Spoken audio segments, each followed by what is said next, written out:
Bemorimiz orqa anal normasi, ya'ni treshna. Treshna o'zi bemorlarimiz faqat og'riq bo'lganda ko'proq tegishadi. Chunki treshnada kuchli og'riq deb atagan bemorlarimiz, ayniqsa hojatga chiqqanda ko'zidan yosh chiqib darajada og'riq bo'ladi. Shunaqa og'riq hojatdan keyin doimiy og'riq Xudo xohlasa sizdan keyin 70% ga bemalol kamayadi oldingi og'riqdan nisbatan desak bo'laveradi. Qolgan og'riqda esa 30% yo'qolib ketadi inshaalloh. Boshqa narsa bo'lmaydi. Treshnadan chunki lazerda qilinadi. Ya'ni eshitgan oldinda navakayinga qilinadi.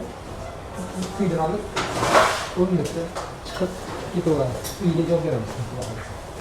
Mana avval ingichka qo'l bilan mesni qo'lqilamiz. Treshna operatsiya paytida sezmaslik uchun rizakayin yoki navakayin qilamiz. Ko'pincha rizakayin qilamiz. Sezilmaydi ingichkaligini. Tezroqdan ularni yo'qoladi. Mesni qo'lganimizdan keyin lazerda nur yordamida kuydiradi. Lazer bu infraqizil nurlar yordamida kuydirish. Ko'pchilik elektrokoagulyator deydi, istoyaga boshqacha.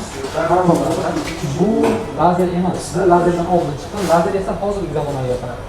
Bu elektr toki yordamida kuydiradi. Nima uchun u bilan kuydirmaysan desak, bu chunki juda ko'p kuydirganligi uchun og'irroq bo'ladi.